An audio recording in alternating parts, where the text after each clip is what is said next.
ஆரம்பித்த உடனே உளவுத்துறையிலேருந்து நியூஸ் போயிடுச்சு, இந்த மாதிரி விஜய் அவர்கள் கட்சியிலேருந்து பசங்க இப்படி வேலை செய்கிறாங்க, எல்லாம் சின்ன சின்ன பசங்களாக இருக்காங்க, வீடு வீடாக போகிறாங்க, பேசுகிறாங்க, மக்கள் குறைகள் கேட்குறாங்க, முடிஞ்ச அளவுக்கு அதை பண்ணி கொடுத்துட்றாங்க, சின்ன விஷயமா இருந்தால் இமீடியட்டாக அதை ரெட்டிஃபை பண்ணி கொடுத்துட்றாங்கன்ற நியூஸ் வந்த உடனே இறங்கிட்டாங்க களத்துக்கு.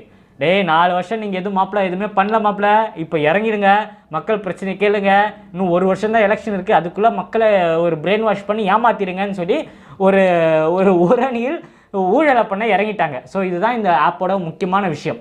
அதாவது தலைவர் தளபதியால் திமுகவில் இருக்கிற நிர்வாகிகள்லாம் வேலை செய்ய ஆரம்பிச்சிருக்காங்க. 4 வருஷமாக வீட்டுக்குள்ளே உட்காந்து தூங்கிட்டு இருந்த கட்சிக்காரங்க இப்போ இறங்கி வட்ட செயலாளர் முதற்கொண்டு இறங்கி வேலை செய்கிறாங்களாம். இது முன்னாடியே பண்ணியிருந்தால் எவ்வளோ நல்லா இருந்திருக்கும். நாங்களும் கட்சி ஆரம்பிச்சிருக்க மாட்டோம், தமிழக மக்களும் இந்த அளவுக்கு கஷ்டப்பட்டுருக்க மாட்டாங்க, எல்லாம் சுமூகமாக இருந்திருக்கும். நீங்கள் வீட்டில் உட்காந்துக்கிட்டு மிச்சரை சாப்பிட்டுக்கிட்டு ஜாலியாக ரெஸ்ட் எடுத்தீங்க. நம்ம ஆள் வந்தோடனே அந்த பவர் தெரிஞ்ச உடனே வேலை செய்ய ஆரம்பிச்சிருக்காங்க. இதுதான் ஒரு மிகப்பெரிய விஷயம். எனக்கு கால்